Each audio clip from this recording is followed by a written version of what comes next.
Good afternoon students. तो आज हम लोग साइंस का first chapter the language of chemistry पढ़ने जा रहे हैं। देखिए, लैंग्वेज ऑफ केमिस्ट्री नॉर्मली पहले अभी तक आप लोगों ने क्या किया कि जैसे कोई एलिमेंट्स के बारे में आप लोगों को बोला जाता था, हाइड्रोजन मान लीजिए, तो आप लोग हाइड्रोजन का डायरेक्ट स्पेलिंग लिखते थे हाइड्रोजन, ठीक है। वैसे ही नाइट्रोजन तो नाइट्रोजन, ठीक है। बट एक साइंटिस्ट थे जे ब्रेजेलियम, इन्होंने अर्ली 90s में एक लैंग्वेज ऑफ केमिस्ट्री डेवलप किया जिसमें इन्होंने अलग अलग एलिमेंट्स के सिंबल, कंपाउंड्स के फार्मूला और केमिकल इक्वेशन डेवलप किया, ठीक है। तो उन्हीं के बारे में हमको इस चैप्टर में पढ़ना है। तो फर्स्ट पेज में हम जैसा देख रहे हैं कि फर्स्ट पेज में आप लोगों को अलग अलग एलिमेंट्स का अलग अलग सिंबल बताया गया है। जैसे यहाँ पे हाइड्रोजन को H से रिप्रेजेंट किया जाता है, बोरॉन को B से, कार्बन को C से, नाइट्रोजन को N से, ऑक्सीजन को O से, फ्लोरीन को F से, फास्फोरस को P से, सल्फर को S से, ठीक है। तो अलग अलग एलिमेंट्स के अलग अलग सिंबल्स को यहाँ पर डिस्क्राइब किया गया है। पहले आप लोग कंफ्यूज मत होइएगा, आप लोग क्लास 6 में भी ऑलरेडी इसको स्टडी कर चुके हैं। एलिमेंट और कंपाउंड के बीच का डिफरेंस, ठीक है। मैं फिर से रिपीट कर दे रहा हूँ। एलिमेंट क्या होता है? अगर कोई सिंगल है, जैसे कि हाइड्रोजन हो गया, नाइट्रोजन हो गया, तो इसको हम क्या बोलते हैं? एलिमेंट्स। सोडियम हो गया। लेकिन अगर दो एलिमेंट्स एक साथ मिले हुए हैं तो उसको हम क्या बोलेंगे? कंपाउंड। या वो डिफरेंट एटम्स के भी हो सकते हैं, सेम एटम्स के भी हो सकते हैं। सेम एटम्स मतलब जैसे H2, N2, O2, ये सब क्या है? सेम एटम्स के कंपाउंड, और या सेम एलिमेंट्स के कंपाउंड, या टू डिफरेंट एलिमेंट्स के कंपाउंड, जैसे H2O, CO2, HNO3, NH4, ये सब क्या है? डिफरेंट एलिमेंट्स के कंपाउंड। यहाँ पे नाइट्रोजन और हाइड्रोजन से मिलके बना, ये कार्बन और ऑक्सीजन से मिलके बना, और ये वाटर हाइड्रोजन और ऑक्सीजन से मिलके बना, ठीक है। तो फर्स्ट टेबल में आपको यह दिखाया गया है कि कैसे सिंगल वर्ड से, मतलब जैसे कि हाइड्रोजन है तो हाइड्रोजन का स्टार्टिंग वर्ड क्या है? H, तो उससे हाइड्रोजन को S से रिप्रेजेंट किया जाता है। बोरॉन का फर्स्ट वर्ड क्या है? B, तो उसको B से। कार्बन का फर्स्ट वर्ड क्या है? C, तो उसको C से। नाइट्रोजन का फर्स्ट वर्ड क्या है? N, तो उसको N से। ऑक्सीजन का फर्स्ट वर्ड क्या है? O, तो उसको O से। फ्लोरीन का फर्स्ट वर्ड क्या है? F, तो उसको F से। फास्फोरस का फर्स्ट वर्ड क्या है? P, तो उसको P से। और सल्फर का फर्स्ट वर्ड क्या है? S, तो उसको S से, ठीक है। उसके बाद सेकेंड टेबल में बताया गया है कि फर्स्ट लेटर और सेकेंड लेटर, यानी कि फर्स्ट अल्फ़ाबेट और सेकेंड अल्फ़ाबेट का रिप्रेजेंटेशन, ठीक है। इसमें क्या है कि जो फर्स्ट होगा वो कैपिटल होगा और सेकेंड क्या होगा? स्मॉल लेटर से रिप्रेजेंट करेंगे। हीलियम He, नियॉन Ne, निकल Ni, magnesium Mg, manganese Mn, aluminium Al, calcium Ca, chlorine Ca और जिंक Jn। वैसे ही अब इसमें क्या है? ये सब ऐसे एलिमेंट्स हैं जिनका नाम तो दूसरा है बट रिप्रेजेंट करने का तरीका दूसरा है, क्योंकि इनकी रिप्रेजेंटेशन इनके लैटिन वर्ड से हुआ है। किससे हुआ है? लैटिन वर्ड से इनका सिंबल डिस्क्राइब हुआ है। जैसे सोडियम का लैटिन वर्ड होता है नेट्रियम, तो उसका सिंबल क्या रखा गया? Na। वैसे पोटेशियम का लैटिन वर्ड क्या होता है? कैलियम, तो उसका K। समझ में आ रहा है? तो ये टेबल आप लोग देख लीजिएगा। वैसे मैं इसका फ़ोटो आप लोग को सेंड कर दूँगा, ठीक है। अब आते हैं सेकेंड पेज पे। सेकेंड पेज पे है, ये पूछा गया है कि सिंबल्स को क्यों डेवलप किया गया? Why does a symbol represent, ठीक है। तो देखिए, जैसे कि एक एलिमेंट को रिप्रेजेंट करने के लिए, जैसे कि मान लीजिए कॉमन सॉल्ट है आपका। कॉमन सॉल्ट क्या होता है? NaCl, जो आप लोग खाने में यूज करते हैं, इसका नेम है सोडियम क्लोराइड। तो जैसे आप ऐसे बोलें कि element of sodium, element of compound react each other and form a compound of sodium chloride, उससे इजी लैंग्वेज और ज़्यादा इंफॉर्मेटिव है कि आप NaCl बोले। NaCl से क्या होता है कि इसके नंबर ऑफ एटम्स और इनकी वैलेंसी भी शो होती है, यानी कि ये मोर इंफॉर्मेटिव है, ठीक है। इससे हम ज़्यादा कुछ बता सकते हैं। NaCl कहने का मतलब क्या है कि 1 atom of Na and 1 atom of Cl, ठीक है। समझ में आ रहा है? तो इससे आप ये बता सकते हैं। तो इसमें आपको यही बताया गया है कि कैसे आप रिप्रेजेंट रिप्रेजेंटेशन के थ्रू, मतलब जो इनका रिप्रेजेंटेशन है उसके थ्रू आप मोर इन्फॉर्मेटिव बना सकते हैं। ठीक है, अब आइए फार्मूला। ठीक है, तो जो एटम होते हैं usually do not exist independently. Atom जो होते हैं जनरली इंडिपेंडेंटली एग्जिस्ट नहीं करते हैं, जैसे वो हमेशा एक मॉलिक्यूल्स के फॉर्म में एग्जिस्ट करते हैं, चाहे वह मॉलिक्यूल्स सेम एटम से बना हो सकता है या डिफरेंट एटम से बना। तो सेम एटम से मॉलिक्यूल्स का मैंने पहले भी एग्जांपल दिया, जैसे N2 O2 ये सब क्या है, सेम एटम से बना हुआ मॉलिक्यूल्स। H2 ये सब सेम एटम से, लेकिन डिफरेंट एटम से बना हुआ। CO2 H2O, इसमें 2 डिफरेंट एटम्स यूज हुए हैं। ठीक है, ठीक है। अब देखिए इसमें क्या है, 3 चीज़ बताया गया आपको, डायटोमिक, ट्राइएटोमिक और मोनोएटोमिक। डायटोमिक क्या होता है, जैसे आपका ये सब N2 O2 F2 Cl2 Br2 I2 जिसके पास 2 लगा हुआ है उसको हम क्या कहते हैं, डायटोमिक। ट्राइएटोमिक क्या होता है, जिसके साथ 3 लगा हुआ है, जैसे O3 ओजोन लेयर आपका O3। और मोनोएटोमिक जो सिंगल है, जैसे आपके नोबल गैस, हीलियम हो गए, आर्गन हो गए, नियॉन हो गए, क्रिप्टन हो गए, जीनॉन हो गए, तो ये सब आपके नोबल गैस है, इनको मोनोएटॉमिक कहा जाता है। फिर से मैं रिपीट करूँगा, डायटोमिक जिनके साथ 2 है, नाम से क्लियर है, डाई मतलब 2, यानी कि N2 O2 F2 Cl2 Br2 I2 ये सब क्या है, डायटोमिक। ट्राइएटोमिक जिनके साथ 3 हो, यानी कि O3। मोनोएटोमिक जिनके साथ अकेला हो, वो उसको हम क्या कहते हैं, मोनोएटोमिक। जनरली हमारा नोबल गैस जो होता है वो क्या होता है, मोनोएटोमिक। ठीक है, अब आते हैं वैलेंसी। वैलेंसी क्या होता है, the capacity of element to combine with other element is known as its valency. देखिए वैलेंसी समझने के लिए थोड़ा मैं आपको डिटेल्स में समझाना चाहूँगा।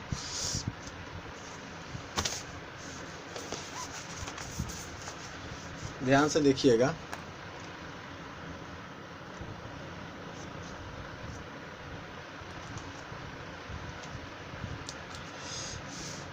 देखिए जैसे आप लोगों ने क्लास 6 में फर्स्ट चैप्टर में देखा होगा कि एक न्यूक्लियस होता है। ठीक है, किसी भी सब एटॉमिक पार्टिकल्स ऑफ किसी भी एटम में क्या होता है, एक न्यूक्लियस होता है। न्यूक्लियस के चारों अराउंड क्या होते हैं, ऑर्बिट्स होते हैं ऑर्बिट्स। तो न्यूक्लियस के अंदर हमारा क्या रहता है, न्यूट्रॉन और प्रोटॉन और इलेक्ट्रॉन्स जो होते हैं वो साइड साइड रोटेट करते रहते हैं। ये चीज़ आपने देखा है। ठीक है, लाइक आवर सोलर सिस्टम। अब क्या होता है कि आपके लेवल तक आपको 1 से लेके 20 तक कम से कम एटॉमिक नंबर, यानी कि फर्स्ट 20 नंबर्स के एटॉमिक नंबर लर्न होने चाहिए। ठीक है, क्योंकि इससे आपको वैलेंसी समझने में काफ़ी आसानी होगी। ठीक है, तो जैसे कि आप देखिए,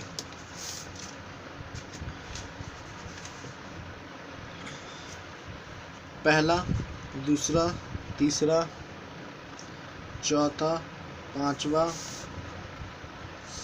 6 7 8 9 10 11 12 13 14 15 16 17 18 19 20। ठीक है, तो ये जो सीरियल नंबर है ये एटॉमिक नंबर भी रिप्रेजेंट कर रहा है। जैसे कि हाइड्रोजन इसका एटॉमिक नंबर क्या है, 1। सेकंड क्या है, हीलियम, इसका एटॉमिक नंबर 2। थर्ड क्या है, लिथियम, इसका एटॉमिक नंबर 3। 4 क्या है, बेरिलियम, इसका एटॉमिक नंबर 4। 5th क्या है, बोरॉन, इसका एटॉमिक नंबर 5। 6 क्या है, कार्बन, इसका एटॉमिक नंबर 6। 7 क्या है, नाइट्रोजन, इसका एटॉमिक नंबर 7। 8 क्या है, ऑक्सीजन, इसका एटॉमिक नंबर 8। 9 क्या है आपका, फ्लोरीन, इसका एटॉमिक नंबर 9। 10 क्या है, नियॉन, इसका एटॉमिक नंबर 10। 11 क्या है, सोडियम, इसका 11 एटॉमिक नंबर। 12 क्या है, मैग्नीशियम, इसका एटॉमिक नंबर 12। 13 क्या है, एल्यूमिनियम, 14 क्या है, सिलिकॉन। 15 क्या है, फास्फोरस।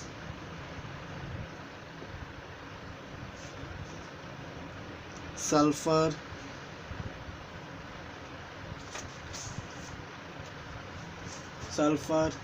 उसके बाद 17 क्लोरीन। उसके बाद आर्गन। उसके बाद पोटेशियम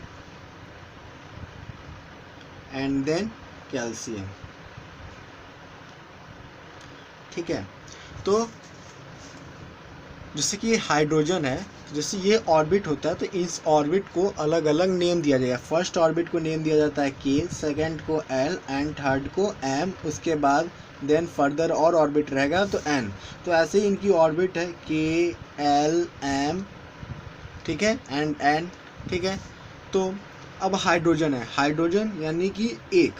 ठीक है, किसी भी एटम में नंबर ऑफ इलेक्ट्रॉन और नंबर ऑफ प्रोटॉन ऑलवेज क्या होता है, सेम होते हैं। तो ये जो इलेक्ट्रॉन ऑर्बिट्स में ही इलेक्ट्रॉन रोटेट करते हैं, तो इनमें क्या होगा, इलेक्ट्रॉन्स बैठेंगे। अब ये पता करना है कि किस ऑर्बिट में कितने इलेक्ट्रॉन होते हैं। जैसे के, तो हाइड्रोजन का एटॉमिक नंबर क्या है 1, तो उसके बाद टोटल कितना है 1, तो इसमें 1। ठीक है, ठीक है। अब देखिए हर ऑर्बिट की एक कैपेसिटी होती है। तो फर्स्ट ऑर्बिट की कैपेसिटी निकालने का फॉर्मूला है n²। क्या है, 2n²। क्या होता है, 2n²। अब जैसे फर्स्ट ऑर्बिट है तो फर्स्ट ऑर्बिट की 2, n में 1 स्क्वायर। ठीक है, तो फर्स्ट ऑर्बिट की कैपेसिटी कितनी है 2। वैसे ही सेकेंड ऑर्बिट है तो 2 × 2 का स्क्वायर, तो 2 × 4 का स्क्वायर, यानी कि 2 × 4, 4 × 2 = 8। सेकेंड ऑर्बिट की कैपेसिटी कितनी है 8। समझ में आ रहा है। तो वैसे ही देखिए, तो इसमें कितना मैक्सिमम 1 हीलियम, तो इसमें 2 इलेक्ट्रॉन रह सकते हैं क्योंकि इसकी कैपेसिटी कितनी है 2। ठीक है, अब लिथियम पे आइए, इस पे 2, इसकी मैक्सिमम कैपेसिटी तो 2 ही है, तो ए कहाँ जाएगा, यहाँ पे। बेरिलियम 2, 2, 2, 3, 2, 4, 2, 5, 2, 6, 2, 7, 2, 8। अब इसकी मैक्सिमम कैपेसिटी कितनी थी 8। तो अब यहाँ पे ना भर के अब आगे 2, 8, 1, 2, 8, 2, 2, 8, 3, 2, 8, 4, 2, 8, 5, 2, 8, 6, 2, 8, 7, 2, 8, 8। अब यहाँ पे भी 8, यानी कि ऑक्टेट पूरा हो गया। तो 2, 8, 8, अब देन 1, फिर 2, 8, 8, 2। अब देखिए, ये अगर आप ड्रॉ कर लिए तो आपके लिए वैलेंसी समझना बहुत इजी हो जाएगा। अब वैलेंसी क्या होता है कि आउटर मोस्ट सेल में जितने भी इलेक्ट्रॉन होते हैं, ठीक है, उसमें से वो कितना गेन करेगा और कितना लूज करेगा। आउटर मोस्ट सेल में जितने भी इलेक्ट्रॉन होते हैं उनको हम वैलेंस इलेक्ट्रॉन बोलते हैं। क्या बोलते हैं, वैलेंस इलेक्ट्रॉन। अभी देखिए, आप लोगों को थोड़ा समझने में दिक्कत हो रहा होगा क्योंकि आप लोगों के लिए ये बहुत नया है। तो आउटर मोस्ट सेल में जितने भी इलेक्ट्रॉन होंगे, जैसे कि इसका वैलेंस इलेक्ट्रॉन हाइड्रोजन का क्या है 1, क्योंकि इसके आउटर मोस्ट सेल, सबसे आउटर मोस्ट इसका सेल क्या है के ही है, तो इसमें कितना है 1। हीलियम में कितने हैं 2, वैसे लिथियम में कितना है 1, बेरिलियम में कितना है 2, बोरॉन में कितना है 3। ये सब इसके क्या है, जो आउटर मोस्ट जो सबसे बाहर में है वो इसके क्या होंगे, वैलेंस इलेक्ट्रॉन। अब वैलेंसी क्या होता है, देखिए वैलेंसी क्या होता है कि हर एलिमेंट अपने आप को स्टेबल करना चाहता है। क्या करना चाहता है, स्टेबल। तो स्टेबल होने के लिए या फिर उसको अपने पास आउटर मोस्ट में 2 रखना है या फिर 8 रखना है। क्या रखना है, या फिर 2 या फिर 8 आउटर मोस्ट में, ठीक है, या फिर 2 या फिर 8 रखना है। अब देखिए हाइड्रोजन है, तो हाइड्रोजन की वैलेंसी क्या होगी 1, क्योंकि यह अगर 1 ले लेगा तो ये क्या हो जाएगा, स्टेबल हो जाएगी। इसकी आउटर मोस्ट क्या हो जाएगा 2 हो जाएगा, तो इसलिए इसकी वैलेंसी कितनी हो गई, वैलेंसी इसकी 1। वैसे ही ये 2 है तो इसकी वैलेंसी कितनी होगी 0, क्योंकि ये ऑलरेडी 2 है, ये ऑलरेडी स्टेबल है। अब यह 1 दे देगा तो इसकी वैलेंसी, ये 2 इसके आउटर मोस्ट में हो जाएगा तो इसकी वैलेंसी कितनी हो जाएगी 1। बेरिलियम की वैलेंसी कितनी हो जाएगी 2। बोरॉन की वैलेंसी कितनी है 3, क्योंकि 3 दे देगा तो इसका 2 हो जाएगा। कार्बन की वैलेंसी कितना है, ये 4 दे देगा तो इसका 4 हो जाएगा। लेकिन अब यहाँ से देखिए, जब 5 में हम आ जाएंगे, जिसका आउटर मोस्ट में 5 रहेगा, तो यह 5 देने से आसान इसको 3 लेना होगा। तो ये 5 देने के बदले क्या करेगा 3 लेगा, क्योंकि 8 होने के लिए इसके पास 3 और चाहिए। अगर 3 इलेक्ट्रॉन इसके पास कहीं और से आ जाए तो ये 8 हो जाएगा। तो इसलिए इसकी वैलेंसी कितनी हो जाएगी 3, फिर इसकी वैलेंसी 2, फिर इसकी वैलेंसी 1, और ये ऑलरेडी 8 है तो इसकी वैलेंसी 0। वैसे ही फिर यहाँ पे आ जाइए, तो यह 1 दे देगा तो इसकी वैलेंसी 1, ये 2 दे देगा क्योंकि इसके आउटर मोस्ट में क्या हो जाएगा, अगर यह 1 दे दिया किसी को तो इसके आउटर मोस्ट में क्या हो जाएगा 8, तो इसकी वैलेंसी कितनी हो जाएगी 1। ये 2 दे देगा तो इसके आउटर मोस्ट में कितना हो जाएगा 8। वैसे ये 3 दे देगा तो इसके आउटर मोस्ट में क्या हो जाएगा 8, तो इसकी वैलेंसी 3। ये 4 दे देगा तो इसकी वैलेंसी 4। ठीक है। अब ये 5 है, 5 में वही केस है कि यह 5 देने से अच्छा यह 3 लेना पसंद करेगा। तो अगर इसमें +3 हो जाए तो इसकी वैलेंसी कितनी हो जाएगी आउटर मोस्ट में 8, तो इसकी वैलेंसी कितनी हो जाएगी 3। इसकी वैलेंसी कितनी है 2, इसकी वैलेंसी कितनी है 1, और ये क्या है स्टेबल, तो इसकी वैलेंसी 0। वैसे ही इसकी वैलेंसी 1, क्योंकि ये 1 दे देगा तो इसके आउटर मोस्ट में 8 हो जाएगा, और ये 2 दे देगा तो इसके आउटर मोस्ट में 2 हो जाएगा। होप आपको समझ में आया होगा। ठीक है, नहीं भी समझ में आया तो इतना सिंपल समझ लीजिए कि ये KLMN इनके ऑर्बिट्स को शो करता है। तो हर एटम अपने आप को स्टेबल बनाना चाहता है। तो स्टेबल बनाने के लिए 2 क्राइटेरिया है, या फिर वो अपने आउटर मोस्ट में 2 इलेक्ट्रॉन रख ले या फिर 8 इलेक्ट्रॉन रख ले। ठीक है। अब क्या होता है कि आप किसी को दे रहे हैं, जैसे कि मान लीजिए यहीं पर था 5, तो 5 क्या करेंगे, 5 देने से अच्छा ये समझेगा कि हम 3 ले ले। किसी से 3 अगर हम कर्ज ले ले तो हमारे पास क्या हो जाएगा टोटल 8 हो जाएगा, 5 + 3 8, तो ये बैलेंस हो जाएगा।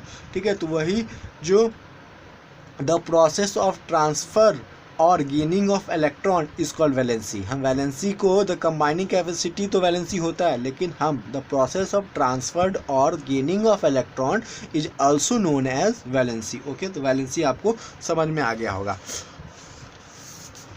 ठीक है। अब देखिए फॉर्मूला। अब यहाँ पे देखिए एक टेबल है, इस टेबल में आपको बताया गया है 3 तरह की वैलेंसी होती है, मोनोवैलेंट, डाईवैलेंट, ट्राईवैलेंट और टेट्रावैलेंट। मोनोवैलेंट जिसकी वैलेंसी 1 हो, hydrogen, chlorine, iodine, sodium, potassium. आप इस टेबल में भी देख सकते हैं। अब देखिए इसे मैच कीजिए। हाइड्रोजन की वैलेंसी हम कितना बताए थे 1, क्योंकि ये 1 ले लेगा तो स्टेबल हो जाएगा। फिर क्लोरीन देखिए कहाँ था, क्लोरीन देखिए इसकी भी वैलेंसी मैंने 1 लिखा है, क्योंकि यह 1 ले लेगा किसी से तो इस्टेब्लिश हो जाएगा। आयोडीन अभी आपके टेबल में नहीं है क्योंकि आपको फर्स्ट 20। वैसे सोडियम में भी देखिए, सोडियम एटॉमिक नंबर 11, यह 1 दे देगा किसी को तो इसकी वैलेंसी कितनी हो जाएगी 1, और यह 8 इसके आउटर मोस्ट में हो जाएगा तो यह स्टेबल हो जाएगा। तो मोनोवैलेंट क्या होता है, मोनोवैलेंट यानी कि जिसकी वैलेंसी 1 हो उसको मोनोवैलेंट, डाईवैलेंट जिसकी वैलेंसी 2 हो उसको डाईवैलेंट, ट्राईवैलेंट जिसकी वैलेंसी 3 हो उसको ट्राईवैलेंट, और जिसकी वैलेंसी 4 हो उसको टेट्रावैलेंट। बात समझ में आ गई। ठीक है। अब देखिए ऑब्टेनिंग ऑफ फार्मूला। अब देखिए कि जैसे मान लीजिए आप कोई फार्मूला लिखते हैं, ठीक है, जैसे कि यहाँ पे है, ध्यान समझिए। जैसे कि यहाँ पे एक टेबल है जिसमें अलग अलग फार्मूला बताया गया है।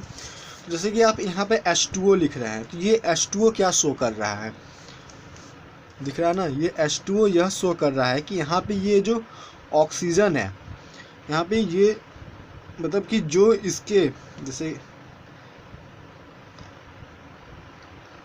आपको पता है हाइड्रोजन की वैलेंसी कितनी होती है 1 -1, और ऑक्सीजन की वैलेंसी क्या होती है 2 होती है इसकी वैलेंसी। ठीक है।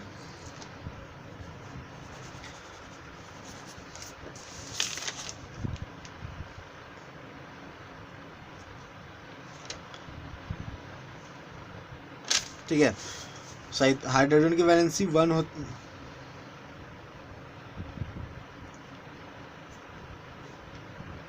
हाइड्रोजन की वैलेंसी कितनी होती है।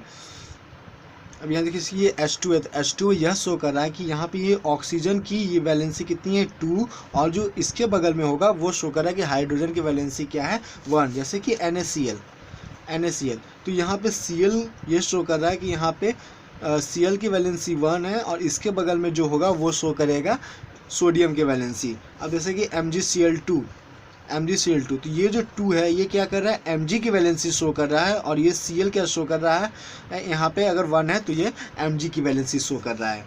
ठीक है, अब मान लीजिए H2SO4 हम लिख रहे हैं। ठीक है, तो ये SO4 की वैलेंसी H2 है और H की वैलेंसी 1 है। समझ में आया। तो फार्मूला ऐसे बनता है, जैसे अब मान लीजिए Na है। ठीक है, तो Na का हम क्या जानते हैं क्या होता है 281, और Cl का कितना होता है 287।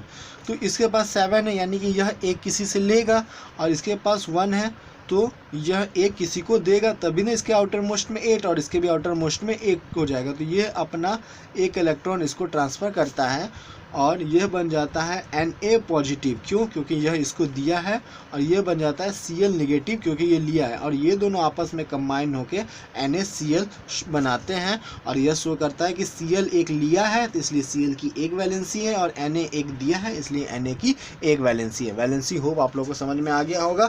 फार्मूला कैसे बनता है ये भी समझ में आ गया होगा। ठीक है, वेरिएबल वैलेंसी है, मतलब कभी कभी क्या होता है कि कुछ एटम्स जो होते हैं वो वेरिएबल वैलेंसी शो करते हैं। जैसे कि यहाँ पे एक आयरन का एग्जांपल दिया गया है FeCl3 और FeCl2।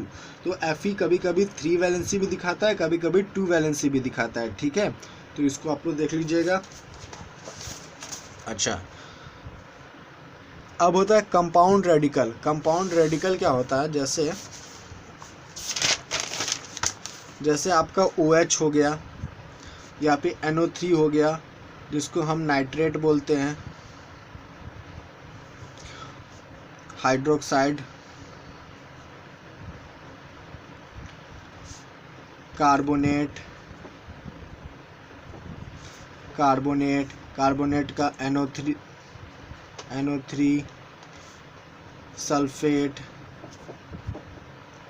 सल्फेट का SO4।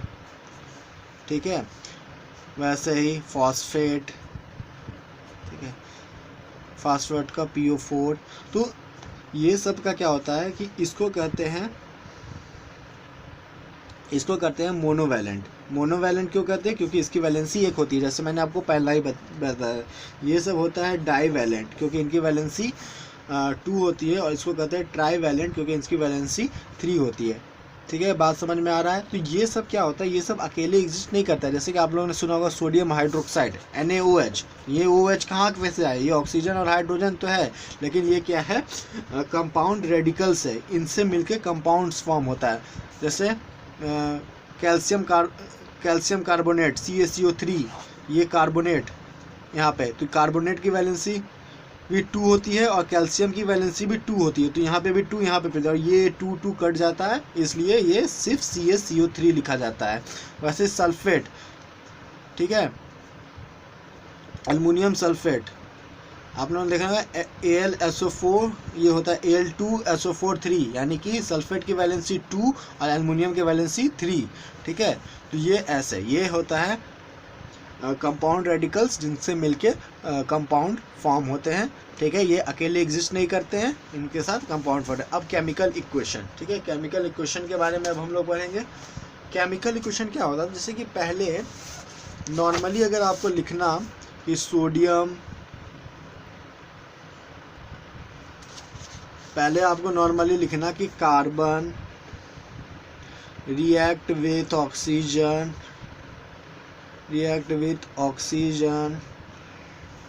To form carbon monoxide. तो ये काफ़ी लेंदी होता था और लेस इंफॉर्मेटिव होता था, क्योंकि इसमें यह नहीं पता चलता था कि कितना एटम्स कार्बन का, कितना एटम्स ऑक्सीजन का आपस में रिएक्ट कर रहा है। तो इसके लिए केमिकल इक्वेशन, ठीक है, केमिकल फार्मूलों को रिप्रेजेंट करने के लिए केमिकल इक्वेशन को डेवलप किया गया, जिससे हम जनरली इजी फॉर्म में बता सकते हैं कि C रिएक्ट भी O2 फॉर्म CO2। ठीक है, यानी कि 1 atom of carbon react with 2 atom of oxygen form carbon dioxide. अब देखिए जो इधर का होता है इसको हम क्या बोलते हैं, रिएक्टेंट्स। क्या बोलते हैं, रिएक्टेंट्स। और इधर के साइड्स को हम बोलते हैं प्रोडक्ट। ठीक है, अब क्या होता है कि हमेशा इक्वेशन क्या होना चाहिए, बैलेंस होना चाहिए। तो इक्वेशन को बैलेंस करना आपको आना चाहिए। जैसे एक एग्जांपल हम लेते हैं कि carbon plus O2 form carbon monoxide. ठीक है, अब यहाँ पे देखिए ऑक्सीजन का 2 एटम है, बट ऑक्सीजन का यहाँ पे क्या है, एक ही एटम है। कार्बन का 1 एटम है, तो कार्बन का 1 एटम है यहाँ पे, लेकिन ऑक्सीजन का 2 है, बट ऑक्सीजन का इस साइड क्या है, 1 है। हमेशा number of atoms in reactants, इसको रिएक्टेंट्स बोलते हैं, इधर वाले को प्रोडक्ट बोलते हैं। Number of atoms in reactants is always equal to number of atoms in product. तो यहाँ पे O2 है, तो यहाँ पे हम क्या करेंगे, 2 से मल्टीप्लाई कर देंगे। इससे क्या होगा कि कार्बन भी 2 हो गया, तो इसलिए एक 2 यहाँ पे भी बढ़ा देंगे। समझ में आ गया, ऐसे बैलेंस करते हैं। अब जैसे देखिए H2 plus Cl2 equal to HCl, ये हुआ HCl हुआ। लेकिन यहाँ पे देखिए हाइड्रोजन का 2 एटम है, क्लोरीन का 2 एटम है, लेकिन यहाँ पे हाइड्रोजन का 1 ही है, क्लोरीन का 1 ही है। तो यहाँ पे हम क्या करेंगे, 2 से अगर मल्टीप्लाई कर देंगे तो हाइड्रोजन का भी 2 हो जाएगा और क्लोरीन का भी 2 हो जाएगा। तो ऐसे हम इक्वेशन को बैलेंस करते हैं। एक और एग्जाम्पल देख लीजिए, H2 plus O2 form H2O। ठीक है, देखिए अब यहाँ पे हाइड्रोजन का 2 एटम तो है, पर यहाँ पे भी हाइड्रोजन का 2 एटम है, लेकिन ऑक्सीजन का यहाँ 2 है और यहाँ पे 1 ही है। तो इसके लिए हम क्या करेंगे कि यहाँ पे हम 2 से मल्टीप्लाई करेंगे। तो इससे क्या हो गया कि हाइड्रोजन का कितना हो गया, 2 2 जा 4 एटम्स हो गया। तो यहाँ पे हम क्या करेंगे, 2 से मल्टीप्लाई कर देंगे कि यहाँ पे भी 4 हो जाए, क्योंकि दोनों तरफ हमको इक्वल रखना है। बात समझ में आ रहा है। अब यहाँ पे देखिए Mg plus O2 form MgO, Mg plus O2 form MgO। अब ये देखिए Mg का 1 है, Mg का 1 है, O2 का यहाँ पे 2 है, लेकिन यहाँ पे O2 का क्या है, 1 है। तो हम क्या करेंगे, यहाँ पे 2 से मल्टीप्लाई करेंगे कि O क्या हो जाए, 2 हो जाए। लेकिन इससे क्या होगा कि Mg भी 2 हो गया, तो एक 2 यहाँ पे भी मल्टीप्लाई कर देंगे कि हमारा Mg भी 2 हो जाए। होप आप लोगों को समझ में आ गया। ऐसे इक्वेशंस को बैलेंस करते हैं, ऐसे केमिकल इक्वेशंस को फॉर्म करते हैं। तो होप आप लोगों को आज का वीडियो पसंद आया होगा। कल मैं आप लोगों को इन सब का एक न्यू वर्ड्स को बना के दूंगा, न्यू वर्ड्स का, कि कौन कौन सा डेफिनेशन आपको रीड करना है, कौन कौन सा आपको डेफिनेशन लिखना है। आज का आप लोगों का होमवर्क है कि इसमें से मैं आपको जिसके पास बुक है बहुत अच्छी बात है, जिसके पास बुक नहीं है मैं पिक लेके दे रहा हूँ, और आप लोग इसमें से अपने लेवल के अनुसार हार्ड वर्ड्स को सिलेक्ट करेंगे और उनकी मीनिंग लिखेंगे। एटलीस्ट 12 वर्ड का मीनिंग लिखना है, ओके। और अगर कुछ भी कंफ्यूजन हो तो आप लोग हमसे पूछ सकते हैं कभी भी, किसी वक्त भी, ठीक है। कोई दिक्कत, कुछ समझने में अगर दिक्कत आया होगा तो मैं कल फिर से रिपीट कर दूंगा। बाकी उसके बाद फिर हम लोग 20 वर्ड्स करेंगे, देन इसमें 40 वर्ड्स करेंगे। देखिए एक क्वेश्चन में इसमें का आप लोगों को बता देना चाहूँगा, एक्सरसाइज का है।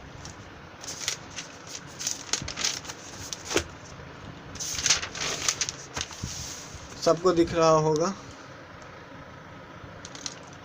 ध्यान से देखिएगा। Question number 2, find the valency of the underlined element. इसमें जो अंडरलाइंड एलिमेंट है उनके वैलेंसी पता करना है, और radicals in the following compounds.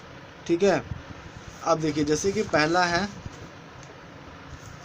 ध्यान से देखिए, BaCl2। तो इसमें अगर किसके आगे अंडरलाइंड है, Ba के आगे, यानी कि Ba की वैलेंसी क्या हो जाएगी, जो Cl पे लगा है वो क्या हो जाएगा, Va का वैलेंसी यानी कि 2। वैसे दूसरा देखिए, ये पहला हो गया, दूसरा देखिए PCl3। ठीक है, इसमें किसके आगे अंडरलाइंड है, P के आगे, तो P की वैलेंसी क्या हो जाएगी, जो Cl के साथ है, यानी कि 3। ठीक है, अब दूसरे टाइप का देखिए, एक देखिए MgSO4। SO4 की वैलेंसी पता करनी है, तो SO4 की वैलेंसी क्या हो जाएगी, जो Mg के साथ है, तो Mg के साथ क्या है, 1, तो SO4 की वैलेंसी क्या हो जाएगी, 1। समझ में आ रहा है। अब ये देखिए एक है Na2O, अंडरलाइंड है Na के आगे, यानी कि Na की वैलेंसी पता करने, तो Na की वैलेंसी पता करने के लिए क्या, ऑक्सीजन के साथ, ऑक्सीजन के साथ क्या है, कुछ नहीं है, कुछ नहीं है, तुम क्या मानेंगे, 1। जहाँ कुछ नहीं रहेगा वहाँ पे 1 मान लेंगे। ठीक है, अब यहाँ देखिए FeSO4। अब देखिए SO4 को आप एक ही मानिए, क्योंकि मैंने अभी आप लोगों को पीछे बताया था कि इनको कंपाउंड रेडिकल्स बोलते हैं, इनको ऐसे ही लिखा ही जाता है CO3 SO4 NO3, ठीक है। तो इनको आप एक ही मानिए। तो हमको Fe का वैलेंसी पूछना था, यानी कि SO4 के बाद क्या है 1, तो Fe की वैलेंसी क्या हो जाएगी 1। तो ठीक है, तो question number B, find the valency, ये आप लोगों का होमवर्क है। तो आज के लिए आप लोगों के पास 2 होमवर्क है, एक क्वेश्चन नंबर बी करना है और दूसरा वर्ड मीनिंग लिखना है 12, ठीक है। Thank you class, all the best.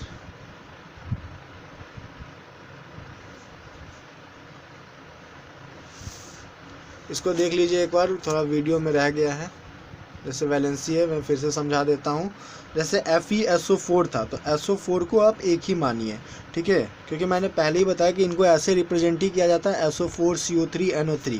तो Fe की वैलेंसी कितनी हो गई 1, जो SO4 के साथ होगा वो Fe की वैलेंसी, SO4 की वैलेंसी पूछता तो जो Fe के साथ होता। जैसे यहाँ पे Na2O, Na के आगे अंडरलाइन है, यानी कि Na की वैलेंसी पूछा जा रहा है, तो ऑक्सीजन के साथ कितना है, कुछ नहीं है, तो क्या मानेंगे 1, ठीक है। MgSO4, SO4 का वैलेंसी पूछा जा रहा है, तो क्या जो Mg के साथ कुछ नहीं है, तो क्या मानेंगे 1। PCl3, यानी कि P का वैलेंसी पूछा जा रहा है, तो Cl के साथ जितना है वो P की वैलेंसी हो जाएगी, यानी कि 3। BaCl2, यानी कि Ba का वैलेंसी पूछा जा रहा है, तो Cl के साथ जितना होगा वो Ba की वैलेंसी हो जाएगी, तो Ba की वैलेंसी क्या हो गई 2, ठीक है। समझ में आया? Hope you like understand. Thank you class, good luck.